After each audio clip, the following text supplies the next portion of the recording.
Hello students, मैं प्रतिभा स्वागत करती हूँ आप सभी का हमारे आज के इस लेक्चर में। आज के लेक्चर में हम प्रस्तुत है आपके लिए आपके एग्जाम में जो प्रश्न पूछे गए हैं, अर्थात सेंटअप एग्जाम में जो प्रश्न पूछे गए हैं आर्ट, साइंस एंड कॉमर्स तीनों के, उनके वस्तुनिष्ठ एवं सब्जेक्टिव अर्थात विषयनिष्ठ प्रश्नों के साथ।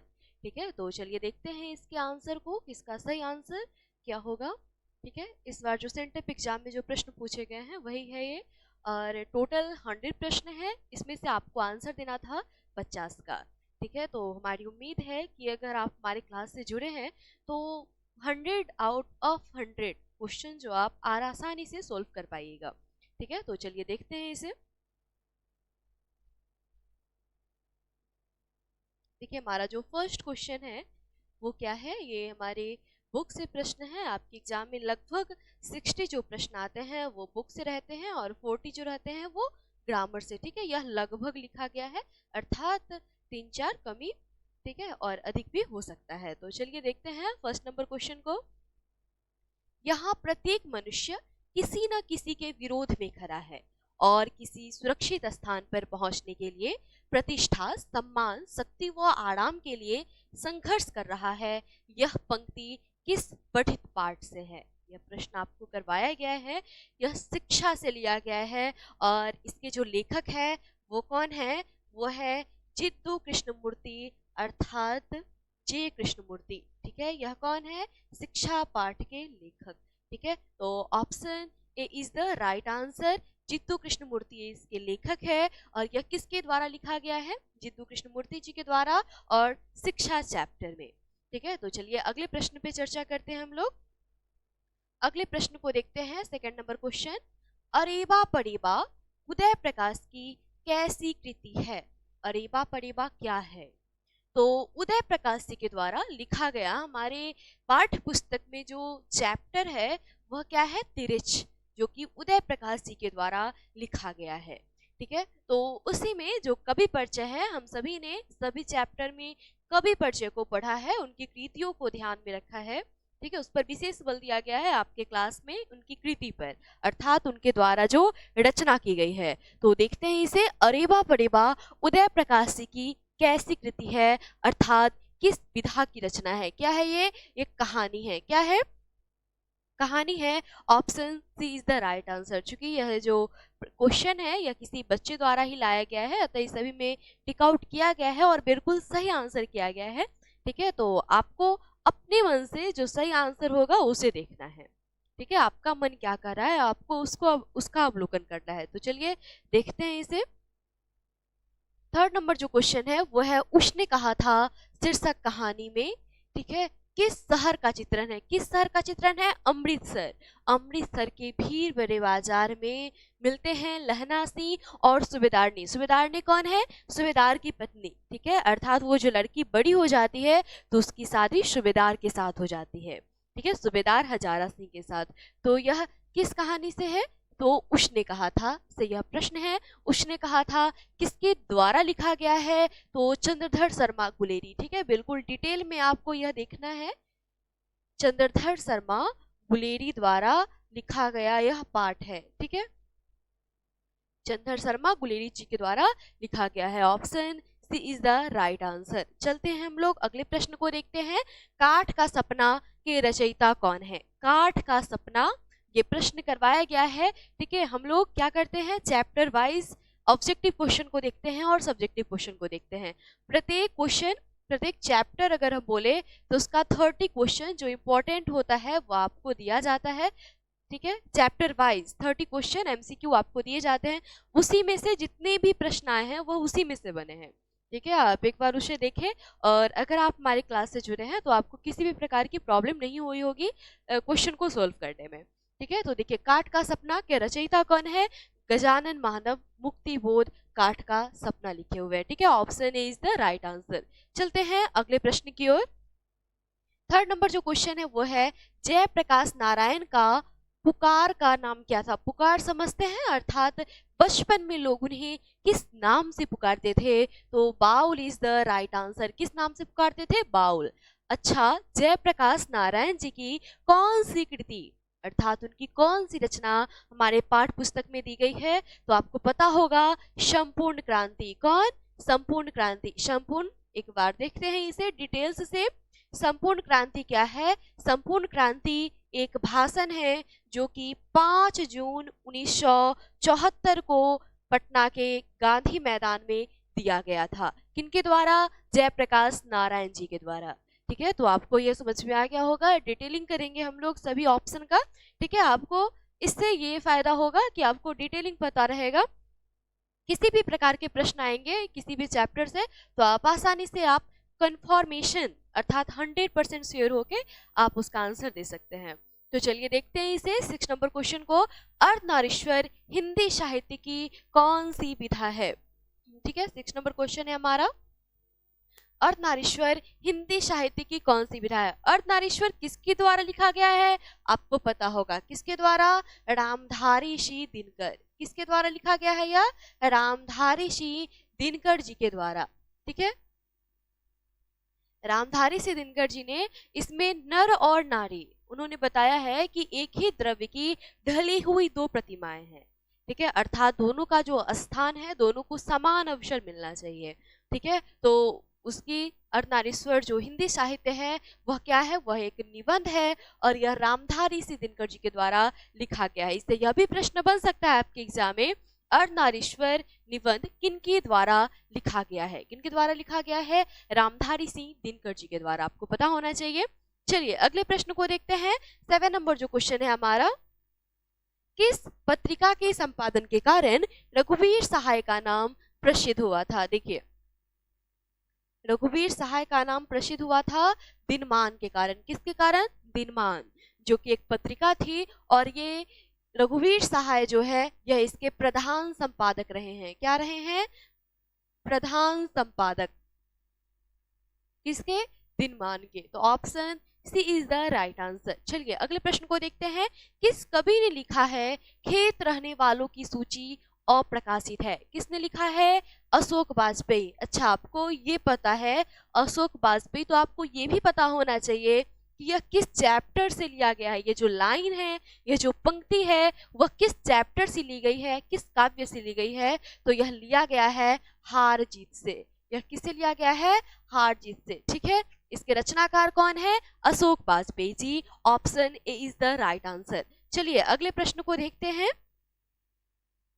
ठीक है, 9 नंबर जो क्वेश्चन है हमारा वो है गांव का घर शीर्षक कविता ज्ञानेंद्रपति के किस संग्रह का अंश है? गांव का घर। तो गांव का घर जो है वह संस्यात्मा से लिया गया है। संस्यात्मा किनकी रचना है? ज्ञानेंद्रपति जी की। किनकी रचना है? ज्ञानेंद्रपति जी की। ठीक है,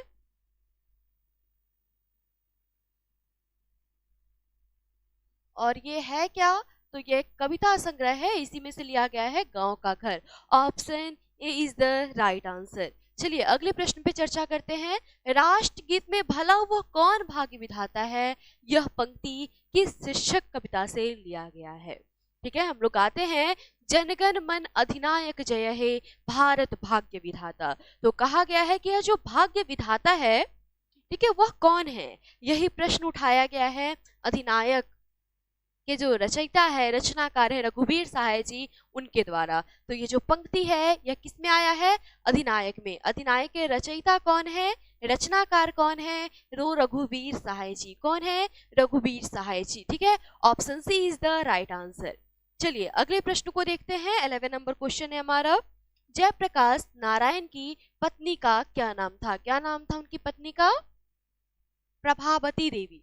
क्या नाम था? प्रभावती देवी। ठीक है, आगे चलते हैं। संपूर्ण क्रांति पाठ का ऐतिहासिक भाषण गांधी मैदान में जयप्रकाश ने किस वर्ष दिया था? जस्ट पहले हमने आपको बताया था किस वर्ष उन्होंने दिया था।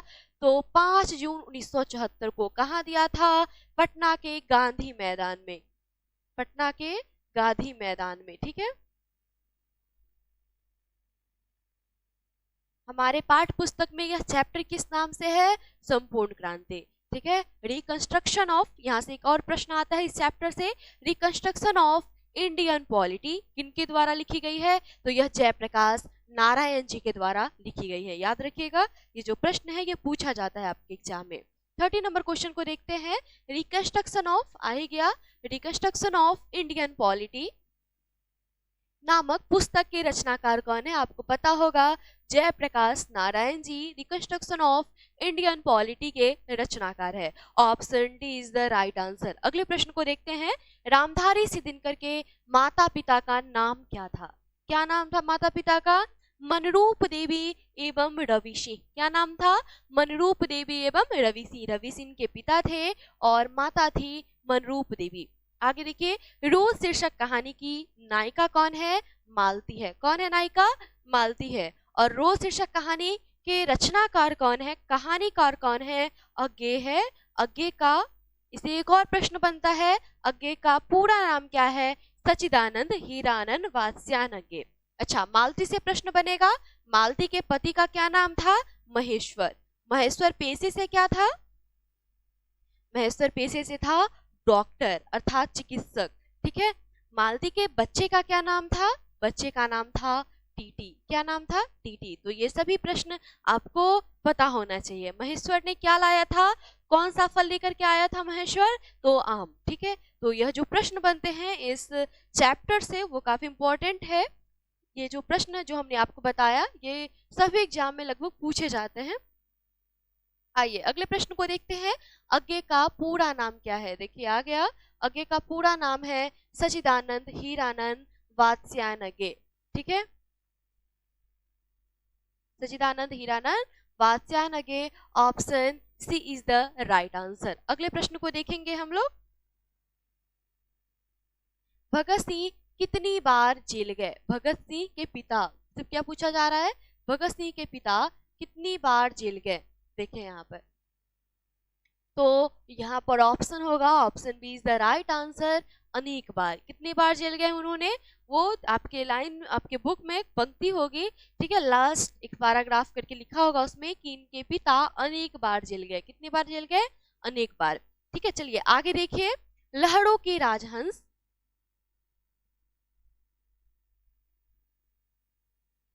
लहरों के राजहंस नाटक के नाटककार कौन है? Option A Mohan Rakesh, option B Jaishankar Prasad, option C Namvar Singh, option D Om Prakash Valmiki. लहरों के राजहंस, ठीक है, ये किनके द्वारा लिखा गया है? तो मोहन राकेश जी के द्वारा। किनके द्वारा? मोहन राकेश। और मोहन राकेश की कौन सी रचना हमारे पाठ्य पुस्तक में है? तो सिपाही की माँ। कौन सी? सिपाही की माँ। चलते हैं सिपाही की माँ के कुछ प्रश्नों पर। सिपाही की माँ क्या है? तो एक एकांकी है। सिपाही की माँ क्या है? एक एकांकी है। इसके बाद आपसे पूछा जाएगा विष्णी। देखिए, विष्णी की दो संतानें थी, मुन्नी और मानक। मुन्नी और मानक। तो आपसे पूछा जाता है मानक की माँ का नाम क्या था? तो विष्णी। मुन्नी की माँ का नाम क्या था? विष्णी। ठीक है, तो मुन्नी जो है, मानक जो है वह सिपाही है और यह द्वितीय विश्व युद्ध में लड़ने गया हुआ है। कहाँ? बर्मा में। द्वितीय विश्व युद्ध में यह लड़ने गया हुआ है। ठीक है, तो आपको इतना पता होना चाहिए, आप सभी ने चैप्टर पढ़ा है। चलिए अगले प्रश्न को देखते हैं। सिपाही की माँ शीर्षक पाठ हिंदी साहित्य की कौन सी विधा है? जस्ट हमने आपको बताया, यह मोहन राकेश द्वारा रचित एक एकांकी है। क्या है? एक एकांकी है। Option B is the right answer. चलिए अगले प्रश्न को देखते हैं। 20 नंबर जो क्वेश्चन है हमारा वो है, मोहन राकेश का जन्म किस वर्ष हुआ था? ये सभी जो आंसर है वो टिक आउट कर दिए गए हैं। ठीक है, लेकिन आप सभी को खुद से देखना है कि हम कितने प्रश्नों का आंसर दे पा रहे हैं या हमने कितने प्रश्नों का आंसर, ठीक है, एग्जाम में दिया है वो भी सही सही। ठीक है, आपको अपने अंतर्मन से ये बात पूछनी है। चलिए आगे देखते हैं। मोहन राकेश का जन्म किस वर्ष हुआ था? किस वर्ष हुआ था? 1925। और वो जो तिथि थी वो थी 8 जनवरी। 8 जनवरी 1925 को मोहन राकेश जी का जन्म हुआ है। मोहन राकेश जी के द्वारा लिखा गया हमारे चैप्टर में पाठ है सिपाही की माँ। क्या है? सिपाही की माँ। सिपाही की माँ क्या है? एक एकांकी है। इसमें विष्णी की एक बेटी है, कौन? मुन्नी। और मुन्नी का भाई है अर्थात विष्णी का पुत्र है मानक। विष्णी की एक पड़ोसिन है कुंती। पूछा जाता है कुंती कौन है? तो विष्णी की पड़ोसिन है। ठीक है, तो आप इन सभी को याद रखें। आगे देखिए, करबक जायसी की किस रचना से लिया गया है? ये सभी प्रश्न, ठीक है, हम सभी ने किया है। ठीक है, जब आपको सभी चैप्टर का, ठीक है, 1 चैप्टर का आपको दिया जाता है 30 क्वेश्चन सभी चैप्टर का आपको दिया जाता है। तो इसमें हम सभी ने इन सभी प्रश्नों का डिस्कस कर लिया है अपने क्लास में, ठीक है, अपने लेक्चर में। तो चलिए आगे देखते हैं। करबक जैसी की किस रचना से लिया गया है? पद्मावत से लिया गया है। किस रचना से लिया गया है? पद्मावत, ठीक है। अगर हम बात करें जायसी की, तो जायसी किस शाखा के कवि रहे हैं? प्रेम मार्गी शाखा के, ठीक है। और इससे जो प्रश्न बनेंगे, ठीक है, ये चित्रलेखा भी इनकी रचना है, आखिरी कलाम भी इनकी रचना है और अखरावट भी इन्हीं की रचना है। लेकिन ये जो करबक है वह किससे लिया गया है? पद्मावत से। पद्मावत में किसकी प्रेम कथा का वर्णन किया गया है? रानी पद्मावती और राजा रतन सेन की प्रेम कथा का वर्णन किया गया है। किसमें? पद्मावत में, ठीक है। चलिए आगे देखते हैं। जैसी किस शाखा के कवि है? आप सभी को पता है प्रेम मार्गी शाखा के, और उन्होंने प्रेम का ही वर्णन किया है। किनके प्रेम का? रानी पद्मावती और राजा रतन सेन, ठीक है। आगे देखिए, सूरदास किस भक्ति धारा के कवि रहे हैं? किस भक्ति धारा के? कृष्ण भक्ति धारा, ठीक है। और सूरदास की जो रचना है वह किस संग्रह से लिया गया है? किस रचना से लिया गया है? सूरसागर। सूरदास की कुछ महत्वपूर्ण रचनाएं हैं, वह है सूरसागर, सूर सरावली, राधा रसकेली, ठीक है। ये सब जो है यह इनकी इंपॉर्टेंट रचना है, किनकी? सूरदास जी की। और यह कृष्ण भक्ति शाखा के कवि रहे हैं। आपको ये सब याद रहना चाहिए, ठीक है। चलिए आगे देखते हैं अगले प्रश्न को। 24 नंबर क्वेश्चन, सूरदास के पद उनकी किस पुस्तक से लिए गए हैं? आ गया ये प्रश्न। सूरदास के जो पद है वह किस पुस्तक से लिया गया है? सूरसागर से लिया गया है। किस पुस्तक से? सूरसागर से। जब हम आपको चैप्टर एक्सप्लेनेशन पढ़ा रहे थे तो हमने एक स्टार पॉइंट दिया था, ठीक है। स्टार पॉइंट करके हमने क्या दिया था? एक लाइन लिखा था कि सूरदास की जो रचना है, सूरदास के पद, वो सूरसागर से लिया गया है, ठीक है। आप सभी को ये याद होगा। अगले प्रश्न को देखते हैं। तुलसीदास का मूल नाम क्या था? राम बोला। क्या था इनका मूल नाम? राम बोला। अगर हम बात करें तुलसीदास जी की, तो इनकी पत्नी का क्या नाम था? रत्नावली। इनकी पत्नी का क्या नाम था? चलिए अगला प्रश्न ये हमारा कि तुलसीदास की पत्नी का क्या नाम था? रत्नावली, ठीक है। यह किस भक्ति शाखा के कवि रहे हैं? तो राम भक्ति धारा के यह कवि रहे हैं, ठीक है, राम भक्ति धारा। और अगर हम कृष्ण सूरदास की बात करते हैं तो वह कृष्ण भक्ति धारा के कवि रहे हैं, कृष्ण मार्गी शाखा के। चलिए आगे चलते हैं। नाभादास की पत्नी, नाभादास के दीक्षा गुरु कौन थे? नाभादास के दीक्षा गुरु का क्या नाम है? तो स्वामी अग्रदास जी। कौन है? स्वामी अग्रदास जी नाभादास के दीक्षा गुरु रहे हैं। आगे देखिए, आपको ये पता होगा कि दीक्षा गुरु और शिक्षा गुरु में अंतर होता है, हमने आपको बताया था क्लास टाइम। आगे देखिए, भक्तमाल के रचनाकार कौन है? तो नाभादास जी है भक्तमाल। नाभादास की कौन सी रचना हमारे पाठ्य पुस्तक में है?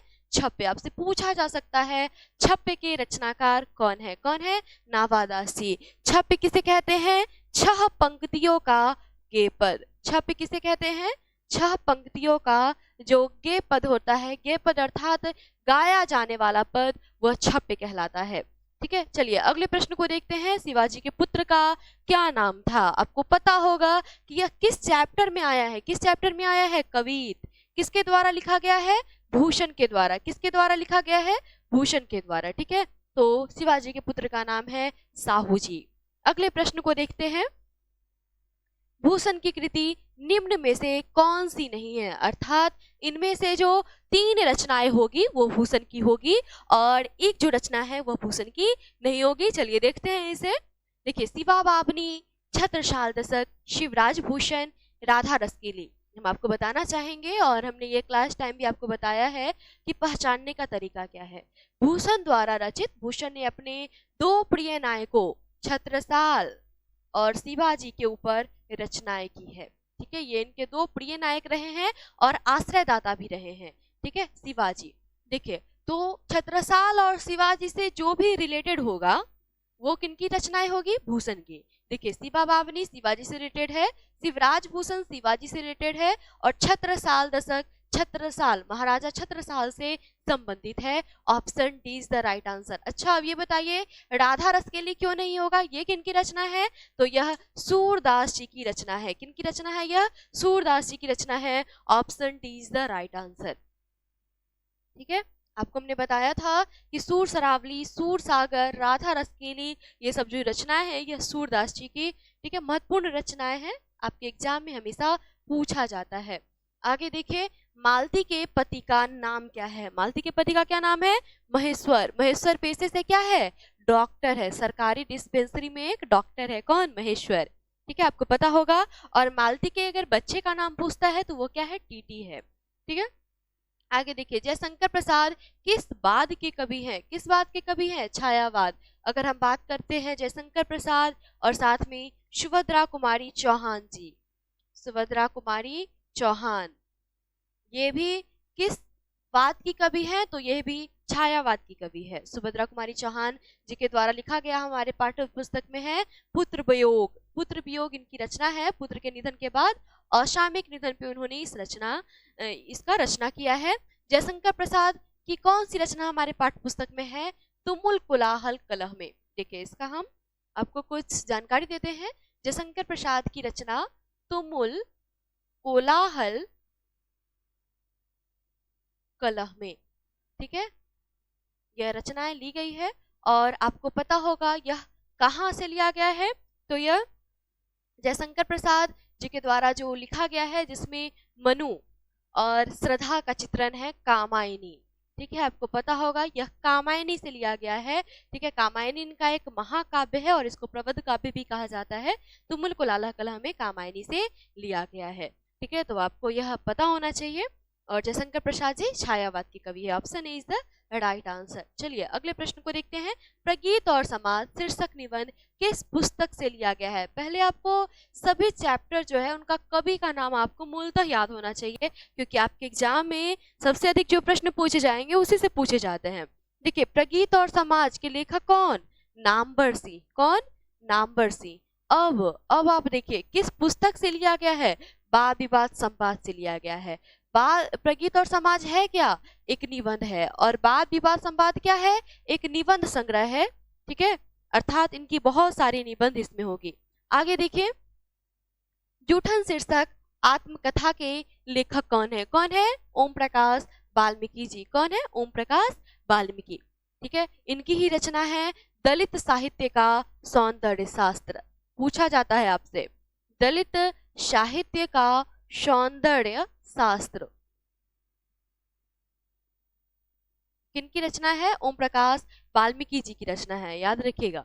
माया, एक प्रश्न अगली बार के एग्जाम में पूछा गया था कि माया, ठीक है, किस चैप्टर में आया है, किसकी बहन है? तो वो ओम प्रकाश वाल्मीकि जी की बहन थी और यह जूठन चैप्टर में आया हुआ है। ठीक है, आगे देखिए, ओम प्रकाश वाल्मीकि के माता पिता का क्या नाम था?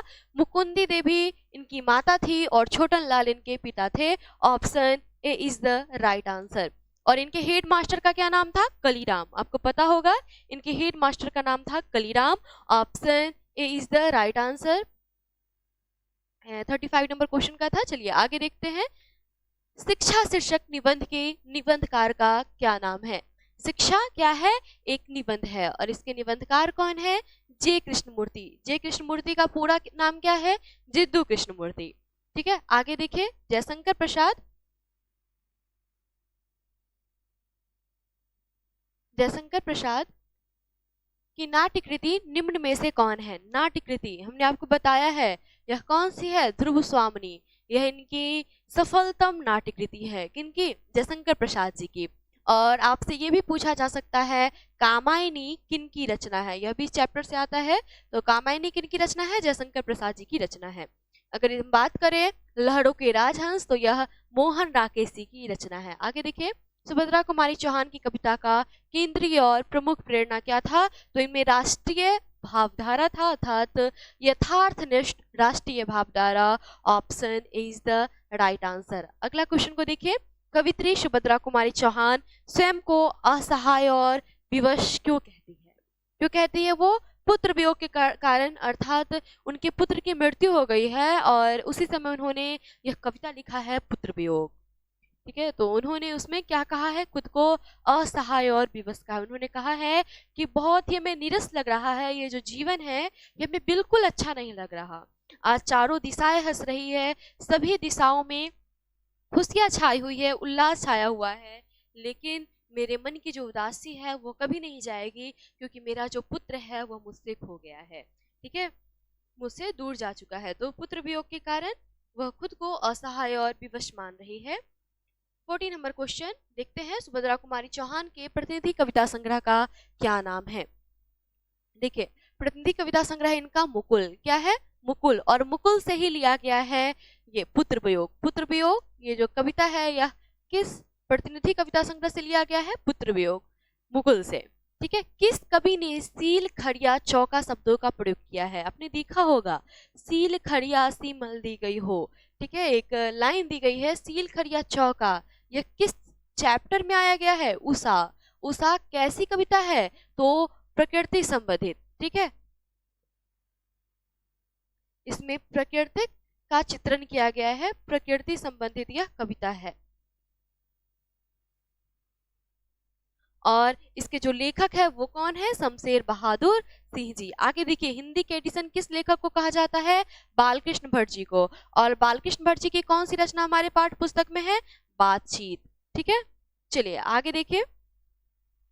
43 नंबर क्वेश्चन है, प्यारे नन्हे बेटे को शीर्षक कविता में लोहा किसका प्रतीक है। प्यारे नन्हे बेटे को किसके द्वारा लिखा गया है, विनोद कुमार शुक्ल जी के द्वारा। और उन्होंने कहा है इसमें कि मैं अपने परिवार के साथ मिलकर के ढूंढ निकालूंगा कि लोहा कहाँ कहाँ है। उन्होंने बताया है, अपनी बिटिया से पूछा है, और अपनी पत्नी द्वारा भी उन्होंने ये कल्पना की है कि बिटिया को समझाया जाएगा कि ये बर्तन, ठीक है, बाल्टी, ये जो सब्जी काटे जाते हैं उसको क्या कहते हैं, वसुली, इन सभी में क्या है, चाकू, इन सभी में लोहा पाया जाता है।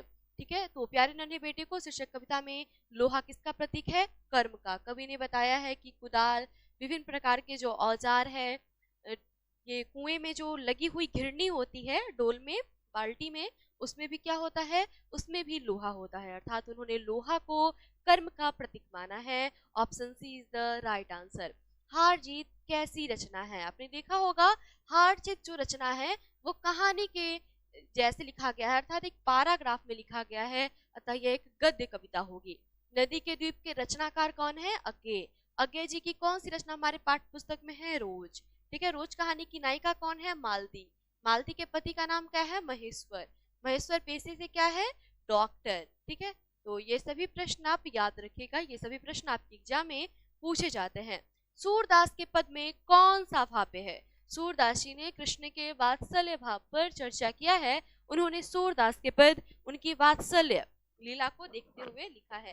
ठीक है, तो ऑप्शन यहाँ पे कौन सा ऑप्शन सही हो जाएगा, option C is the right answer, वात्सल्य भाव। और अगर इसी में आपसे पूछा जाएगा तुलसीदास, तो तुलसीदास में भक्ति। ठीक है, तुलसीदास भक्ति रस के कवि हैं। उन्होंने भक्ति रस पे अपनी ये जो कल्पना की है, तुलसीदास का पद, वो भक्ति रस की कविता है। आगे देखिए, नामवर सिंह के गुरु कौन थे। नामवर सिंह के द्वारा लिखा गया हमारा चैप्टर है प्रगीत और समाज, और उनके गुरु का नाम है हजारी प्रसाद द्विवेदी। इनसे ये न कराओ भूखे ढलेंगे, इन्हें इस गंदगी में न घसीटो, यह कथन किसका है। तो आप जब पढ़िएगा जूठन, और काफी सच में हमारे समाज में जो पहली जो प्रथाएं थी, ठीक है, कि गरीबों को के साथ ऐसा किया जाता था, जो निचले तबके के लोग थे उनके साथ ऐसा व्यवहार किया जाता था, तो आपको लगेगा कि सच में बहुत ही जो प्रथा थी वो बहुत ही खराब थी। ठीक है, ऐसा नहीं करना चाहिए। तो ये जो इनसे न कराओ भूखे रह लेंगे, इसे इस गंदगी न, यह क्या है, यह एक आत्मकथा है।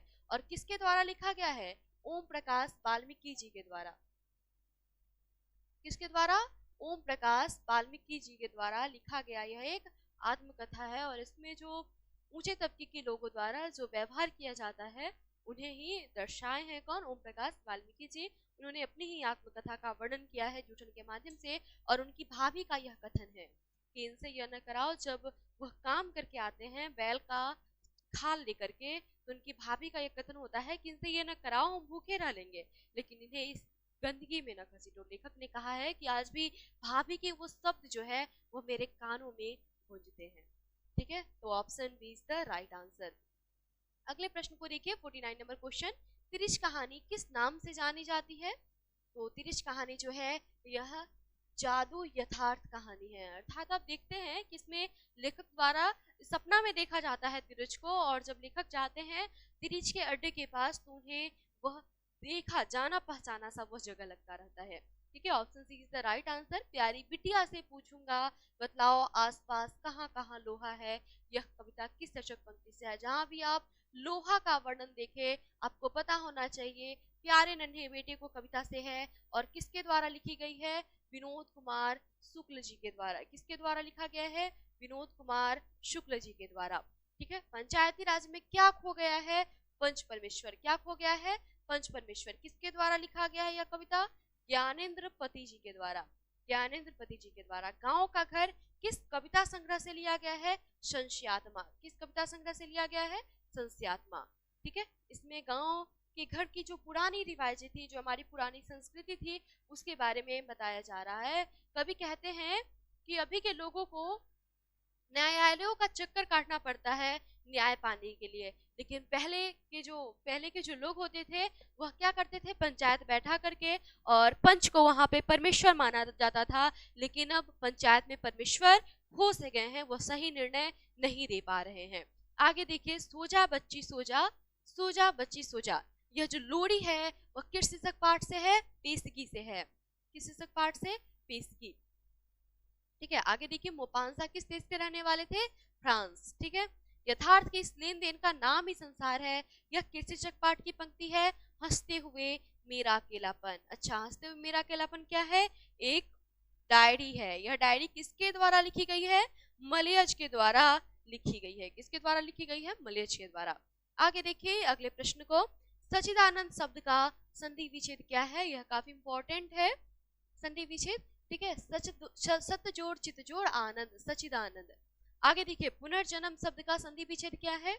तो देखिए, पुनः जोड़ जन्म, तो ये जो यहाँ पे आप विसर्ग देख रहे हैं यह ऊपर रेफ बन जाता है और पुनर्जन्म का निर्माण करता है। Option D is the right answer. मंदिर शब्द कौन सी संज्ञा है? मंदिर शब्द जो है वह कौन संज्ञा है? देखिए यहाँ पे संसार में अगर हम मंदिर बोलते हैं तो संसार में जितने भी मंदिर है सभी का बोध हो जाता है। ठीक है, अगर हम बोलते हैं कि हाँ यहाँ का राम मंदिर तो व्यक्तिवाचक संज्ञा होगा, लेकिन अगर हम बोले मंदिर, मंदिर कहने से संसार में विश्व में जितने भी मंदिर है उन सभी का बोध होता है, अतः मंदिर एक जातिवाचक संज्ञा होगा। एशिया शब्द कौन सी संज्ञा है? एशिया एक खास महादेश का नाम है। क्या है? खास महादेश का नाम। तो यह कौन सा संज्ञा होगा? व्यक्तिवाचक। अगर इसी में आपको दे दे महादेश शब्द कौन सा संज्ञा है तो जातिवाचक, क्योंकि महादेश कहने से जितने भी महादेश है सातों महादेशों का बोध होता है। आगे देखिए, मोती शब्द कौन संज्ञा है? मोती शब्द कौन संज्ञा है? तो द्रव्यवाचक, क्योंकि मोती जो हम सामान्यतः लेते हैं वह क्या करते हैं? वजन करके लेते हैं। ठीक है, आगे देखिए 59 हो गया। 60 नंबर क्वेश्चन को देखते हैं। दल शब्द कौन सा संज्ञा है? दल, दल कहने से आपको बोध होता है एक समूह का। ठीक है, वो क्या होता है आपको बोध? एक समूह का, अतः यह कौन सी संज्ञा होगी? अतः यह समूहवाचक संज्ञा होगी। कौन सी संज्ञा? समूहवाचक। सप्तऋषि शब्द कौन सा समास है? द्विगु समास है। क्यों? क्योंकि आपने देखा, देखिए सप्तऋषि, पंचवटी, त्रिभुज। ठीक है, देखिए यहाँ पे फर्स्ट जो है, पहला जो पद है, आपने देखा होगा समास में दो पद होता है, पहला पद और उत्तर पद। उत्तर पद अर्थात बाद वाला पद। तो जो पहला पद है सप्त पंच त्रि, ये सब क्या है? ये सब संख्यावाची है। क्या है? संख्यावाची है, अतः यह द्विगु होगा। ठीक है, एक बार हम आपको बताना चाहेंगे कि क्या होता है बहुव्रीहि, जिसका न प्रथम पद विशेष होता है और न द्वितीय पद। दोनों पद मिलकर के एक विशेष अर्थ धारण करते हैं बहुव्रीहि में। द्विगु, जिसका प्रथम पद क्या हो? संख्यावाची हो। प्रथम पद क्या हो? संख्यावाची। चलिए आगे देखते हैं।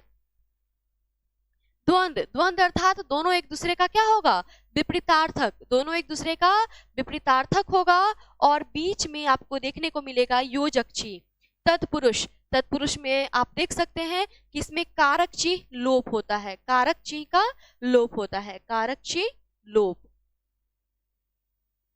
देखिए तो यहाँ पे option D is the right answer. सप्तऋषि, सप्त जो है यह संख्यावाची है 7, ठीक है, तो option D is the right answer.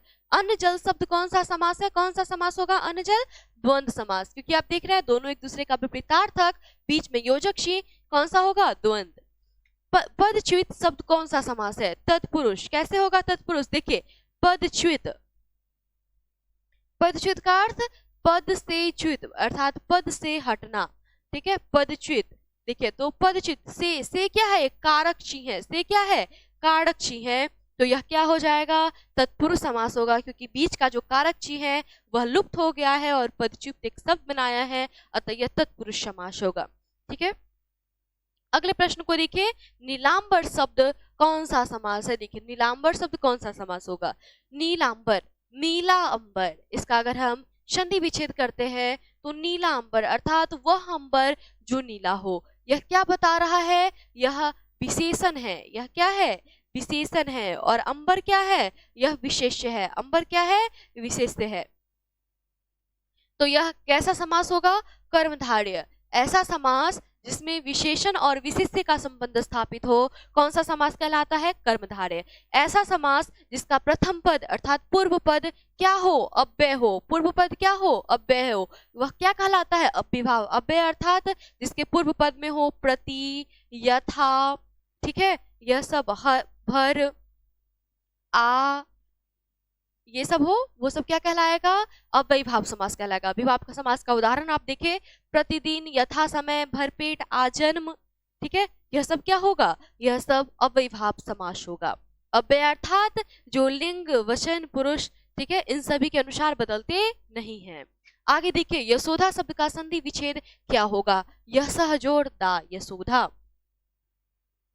आगे देखते हैं, तदैव का संधि विच्छेद तत्जोड़ एव, कैसे होगा तत्जोड़ एव, देखिए तत्जोड़ एव कैसे होगा, क्योंकि आपने देखा है तत्जोड़ एव, ये जो त है वह किस में बदल जाता है, अपने वर्ग के ही तृतीय वर्ण में, अपने ही वर्ग के तृतीय वर्ण में, अतः यह द हो जाएगा और अ जोड़ ए मिलकर के ऐ का निर्माण करता है, अतः द पर ऐ की मात्रा, तदैव का संधि विच्छेद तत्जोड़ एव।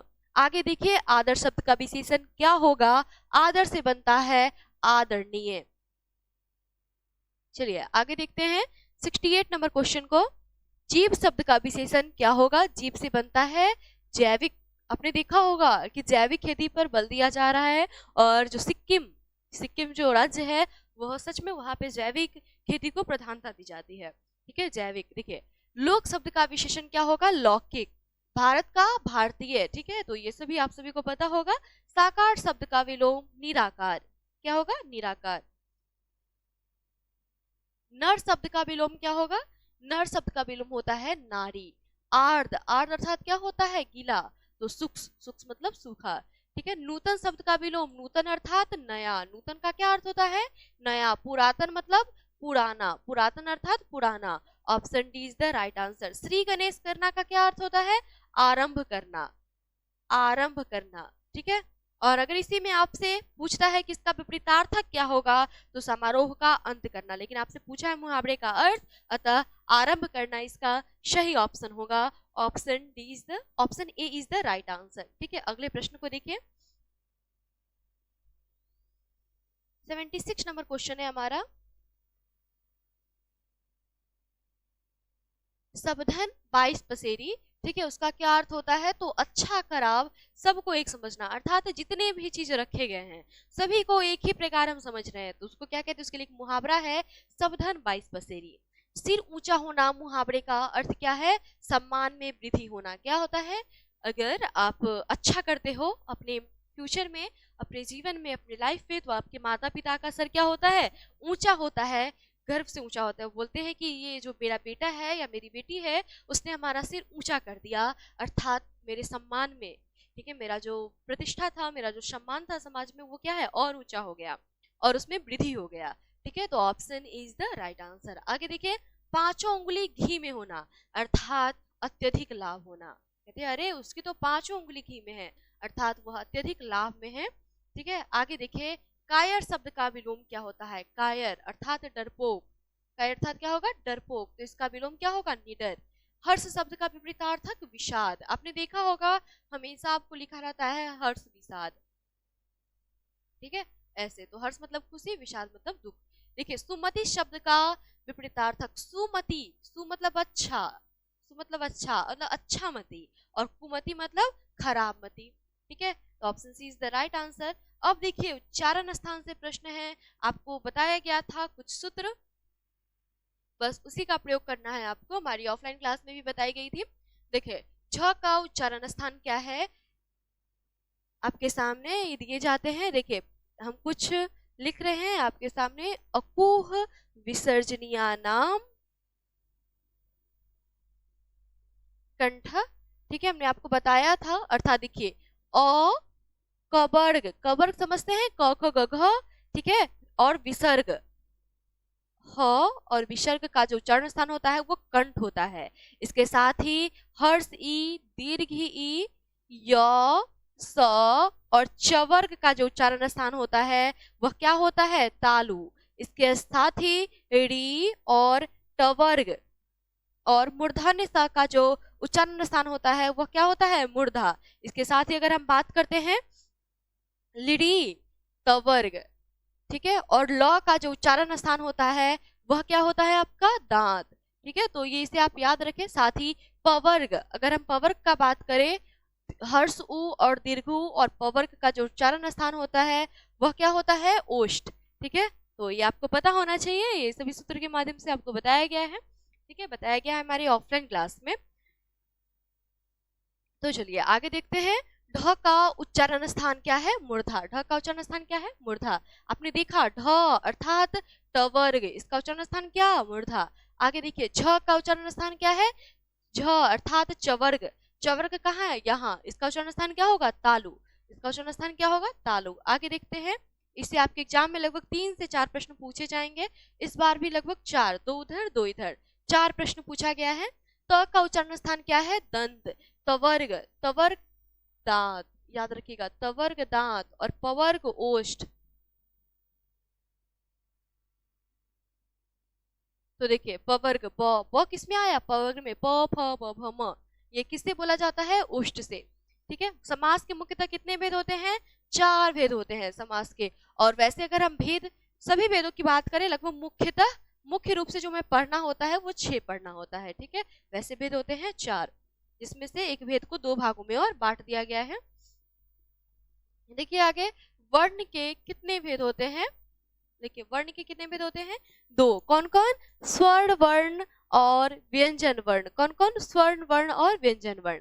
बिना विचारे सो करे, सो पाछे पछताए किस सर्वनाम का उदाहरण है? देखिए, आप जहां भी देखते हैं सो, जो, सो, यह किस सर्वनाम का होगा? संबंधवाचक का। किसका होगा? संबंधवाचक का। प्रश्नवाचक आपको जहां भी मिलता है क्वेश्चन मार्क, अर्थात क्या, कौन, कहाँ, ठीक है, इस प्रकार के शब्द वह क्या होगा? प्रश्नवाचक। निजवाचक में जहां भी आपको मिलता है आप, स्वयं, ठीक है, इस प्रकार के शब्द वह होगा निजवाचक। पुरुषवाचक में मैंने, पुरुषवाचक में आपको देखने को मिलेगा मैंने, तुम्हें, ठीक है, यह क्या हो जाएगा? यह पुरुषवाचक होगा। ऑप्शन यहाँ पे होगा सी, क्योंकि यहाँ पे है जो सो। बिना विचारे सो करे, सो पाछे पछताए। जो पढ़ेगा वह वो पास करेगा, सो पास करेगा, ठीक है। यह क्या होगा? संबंधवाचक का, वाचक का, ठीक है। तो ये सब जो होगा, जिसकी लाठी उसकी भैंस, ये जो आपसे प्रश्न पूछा जाएगा ये भी किसका होगा? संबंधवाचक का, क्योंकि इसमें जिसकी उसकी एक संबंध बताया जा रहा है दोनों के बीच का। आगे देखिए, मैं यह काम आप कर लो, इसमें आप आया है। आप और स्वयं जहां भी देखिए निजवाचक। मैंने तुम्हें उसकी पुस्तक दी, मैंने और तुम्हें, जहां भी देखिए यह क्या हो जाएगा? पुरुषवाचक, ठीक है। आगे देखते हैं 91 नंबर क्वेश्चन को। जिसके आर पार देखा जा सके, जिसके आर पार देखा जा सके क्या होगा? वह पारदर्शी। और जिसके आर पार नहीं देखा जा सके वह क्या होगा? अपारदर्शी। और थोड़ा थोड़ा अर्थात आंशिक दिखता है, पारभासी। आगे देखिए, ईश्वर में विश्वास रखने वाला आस्तिक। ईश्वर में विश्वास रखने वाला कौन होता है? आस्तिक। और ईश्वर में विश्वास नहीं रखने वाले को क्या कहते हैं? नास्तिक, ठीक है, जिसके समान दूसरा न हो वह क्या होता है? अद्वितीय। क्या होता है? अद्वितीय। राम ने रावण को मारा किस कारक का उदाहरण है? ठीक है, यहाँ पे जो है वो अंडरलाइन कर देना चाहिए था किसी भी को, लेकिन नहीं किया, तो आपका जो फर्स्ट है वो इंपॉर्टेंट है। देखिए, राम ने, हमने आपको बताया था, कर्ता ने कर्म को करण से, ठीक है, अपादान भी से होता है, संप्रदान को के लिए,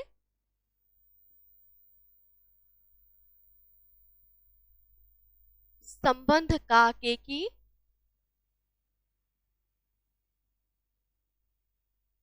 अधिकरण में पर,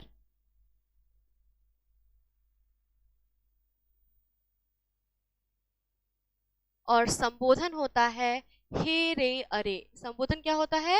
हे रे अरे अजी। ठीक है, ये सभी होता है। देखिए, इसी से आपका जो प्रश्न है वो 3-4 नंबर का बनता है आपके एग्जाम में। देखिए, राम ने रावण को मारा किस कारक का उदाहरण? आप देख रहे हैं यहाँ पे राम ने, अर्थात आपने देखा कर्ता ने। ठीक है, तो यह किसका हो जाएगा? कर्ता कारक का एग्जाम्पल।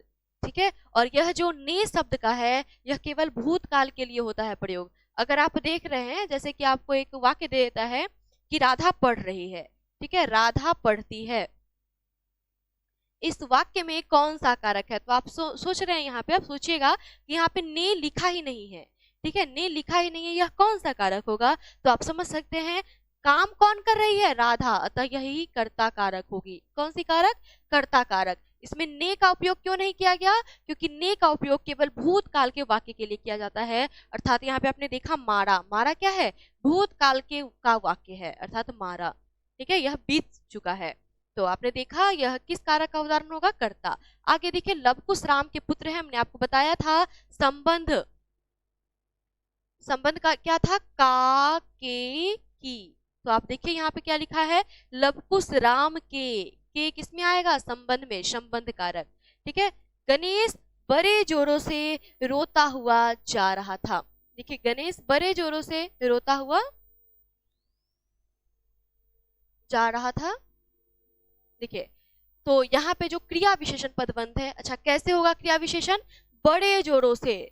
अगर बात होती कि गणेश रोता हुआ जा रहा था तो यह हो जाएगा कौन सा पदबंध? क्रिया पदबंध। लेकिन बोला जा रहा है बड़े जोरों से, अर्थात क्रिया की विशेषता बताया जा रहा है, उसमें कैसे रोता जा रहा था? तो बड़े जोरों से, तो वह क्या हो जाएगा? क्रिया विशेषण पदबंध होगा। आगे देखिए, हमारे महाविद्यालय के प्रधानाचार्य आ रहे हैं। विशेषण पदबंध हमारे महाविद्यालय के प्रधानाचार्य, यह क्या होगा? विशेषण। देखिए यहाँ पे अनुनय शब्द कौन लिंग है? अनुनय क्या हो जाएगा? पुल्लिंग। एकता शब्द कौन सा लिंग है? एकता क्या हो जाएगा? स्त्रीलिंग। लड़की घर जाती है, यह किस वाक्य का उदाहरण होगा? लड़की घर जाती है, यह हो जाएगा सरल वाक्य। किस वाक्य का? सरल वाक्य। Option C is the right answer. ठीक है, तो इस प्रकार हम सभी ने आज 100 प्रश्नों का सेशन किया जो कि आपके सेंटर एग्जाम में पूछे गए प्रश्न थे। ठीक है, ठीक है, तो देख लेते हैं हम लोग सब्जेक्टिव पे, बस थोड़ा सा डिस्कस करते हैं। आपके क्लास में आपको सभी चीज करवा दिया गया है। निबंध ये है, ठीक है, निबंध का लेक्चर जो है वो आप सभी को एप्लीकेशन पे मिल जाएगा, हमारे पेड कोर्स में है। निम्नलिखित में से किसी एक विषय पर निबंध लिखे। अभी इसकी क्लास जो है वो आप सभी को नहीं दी गई है, एप्लीकेशन पे दिया जाएगा आगे। देखिए, निम्नलिखित में से किसी 2 अवतरणों की शब्द प्रसंग व्याख्या करें। जो 4 है, इन सभी आप सभी ने चारों को किया होगा। ठीक है, हमारे पेड कोर्स में आपको करवाया गया होगा। देखिए, ये जो है, प्रत्येक पत्नी अपने पति को बहुत कुछ उसी दृष्टि से देखती है जिस दृष्टि से लता अपने वृक्ष को देखती होगी। यह किससे लिया गया है? अर्धनारीश्वर। और इसके लेखक कौन है? रामधारी सिंह दिनकर। इसका जो लिखने का फॉर्मेट है वो आपको बताया जा चुका है, किस प्रकार आपको लिखना है। कितने क्रूर समाज में रहे हैं हम, जहां श्रम का कोई मूल्य नहीं बल्कि निर्धनता को बरकरार रखने का षड्यंत्र था। यह सब किससे लिया गया है? जूठन से। इसके लेखक कौन है? ओम प्रकाश वाल्मीकि जी। जादू टूटता है इस उषा का, अब सूर्योदय हो रहा है, यह किसे लिया गया है? उषा से। इसके लेखक कौन है? शमशेर बहादुर सिंह जी। कौन है? शमशेर बहादुर सिंह जी। आगे देखिए, आशामयी लाल किरणों से अंधकार चिरता सा मित्र का स्वर्ग किस चैप्टर से लिया गया है? जन जन का चेहरा एक, और लिखा गया है गजानन मारम मुक्ति बोध जी के द्वारा। ठीक है, तो ये सभी आप सभी ने कर लिया होगा। बुक से रिलेटिव जितने भी प्रश्न हैं वो आप सभी से बन गए होंगे और आसानी से आपको किस प्रकार इसका आंसर देना है वो भी आपको बताया जा चुका है। ठीक है, तो चलिए देखते हैं इसे। महाविद्यालय परित्याग प्रमाण पत्र हेतु अपने महाविद्यालय, ठीक है, अपनी आवेदन पत्र लिखे और अपने मोहल्ले की सफाई के लिए पटना नगर निगम को एक शिकायती पत्र हो गया और ये आपका औपचारिक पत्र हो गया। देखिए, निम्नलिखित प्रश्नों में से किन्हीं 5 का आंसर देना है। आपके एग्जाम में 10 प्रश्न पूछे जाते हैं 2 अंक स्तरीय से और ये सभी प्रश्नों को आप सभी ने देखा है। गौतम बुद्ध ने आनंद से क्या कहा? ठीक है, ये अर्धनारीश्वर से प्रश्न है। आर्ट ऑफ कन्वर्सेशन बातचीत से है। लहना सिंह किस गांव में आया? तुर्की मौलवी क्या कहता था? वो कहता था कि बैंक से रुपया निकाल लो, ये सरकार का राज्य जाने वाला है। ठीक है, तो ये किससे हो गया? उसने कहा था। दलविहीन लोकतंत्र और साम्यवाद में किस प्रकार का संबंध है? तो यह है जयप्रकाश, लोकनायक जयप्रकाश जी के द्वारा लिखा गया जो चैप्टर है हमारा संपूर्ण क्रांति, ठीक है, उसी से। गाय किस ओर दौड़ पड़ी? सूरदास रचित प्रथम पद के आधार पर बतलाए। यह सूरदास के पद से लिया गया है। तुलसी सीता से कैसी सहायता मांगते हैं? तो वो बोलते हैं कि आप मेरी प्रार्थना बस श्री राम के सामने पहुंचा देना। ठीक है, तो यह तुलसीदास के पद से लिया गया है। छत्रसाल की तलवार कैसी है? वर्णन करे। यह भूषण द्वारा जो रचित है कवित, उससे उसी चैप्टर से ये प्रश्न है। चाँदनी किसके लिए तरसती है? स्वाति नक्षत्र की एक बूंद के लिए तरसती है। ठीक है, तो यह किस लिया गया है? जयशंकर प्रसाद जी के द्वारा लिखा गया तुमुल कोलाहल कलह में। कवित्री का खिलौना क्या है? आपने देखा पुत्र वियोग में सुभद्रा कुमारी चौहान जी ने अपने पुत्र को अपना खिलौना कहा है। ठीक है, उन्होंने पुत्र वियोग अर्थात पुत्र के असामयिक निधन पर उन्होंने ये कविता लिखी है पुत्र वियोग, और उन्होंने अपने पुत्र को इस चैप्टर में खिलौना कहा है। अतः कवित्री का जो खिलौना है वो उनका पुत्र है। नर और नारी एक ही द्रव्य की ढली हुई 2 प्रतिमाएं हैं। कैसे? अर्धनारीश्वर से लिया गया है और इसके जो लेखक है वो रामधारी सिंह दिनकर जी हैं। ठीक है, तो ये सभी प्रश्न आपको करवा दिया गया है। ठीक है, 2 अंक स्तरीय प्रश्न में ही आप सभी ने इन सभी प्रश्नों को देखा होगा और साथ में 5 अंक स्तरीय प्रश्न में हम सभी ने इन सभी प्रश्नों को देखा है। लहना सिंह का चरित्र चित्रण करें, उसने कहा था हमें। रोज कहानी का केंद्रीय संदेश की समीक्षा करें, ये भी हम सभी ने देखा था रोज कहानी में, जो कि अज्ञे जी के द्वारा लिखा गया है। शिक्षा का क्या अर्थ है? जित्तू कृष्णमूर्ति के द्वारा लिखा गया है और ये 5 अंक स्तरीय प्रश्न में इन प्रश्नों को हम सभी ने देखा है। पठित पदों के आधार पर तुलसी की भक्ति भावना का परिचय दीजिए, अर्थात तुलसीदास के पद का सारांश लिखना था आपको। अधिनायक शीर्षक कविता का भावार्थ लिखे, अर्थात सारांश लिखना है, भावार्थ। और गांव का घर शीर्षक कविता का केंद्रीय भाव लिखे, जो कि ज्ञानेंद्र प्रति जी के द्वारा लिखा गया है। ठीक है, तो इन सभी प्रश्नों को हम सभी ने देखा है, 2 अंक स्तरीय और 5 अंक स्तरीय प्रश्नों को, और साथ में 4 अंक स्तरीय प्रश्नों पे भी हम लोगों ने चर्चा किया, जो आप सभी को करवा दिया गया है। आगे देखिए, निम्नलिखित अवतरणों का किसी एक का संक्षेपण कीजिए। आपको इसमें क्या करना होता है? शब्द को काउंट कीजिए, जितना आता है उसमें भाग दीजिए, कितने से? 3 से, और फिर इसमें जो आपको मुख्य बात लगता है उसको लिख दीजिए। ठीक है, इस 2 में से आपको किसी एक को करना है। ठीक है, आप किसी एक को कर सकते हैं, आपको बिल्कुल स्वतंत्रता दी गई है। ठीक है, तो आज हम सभी ने देखा आपके सेंटअप एग्जाम में जो प्रश्न पूछे गए थे, आज हम सभी ने उस पर डिस्कस किया। तो चलिए मिलते हैं अगले क्लास में, आप बने रहिए हमारी क्लास के साथ, तब तक के लिए धन्यवाद।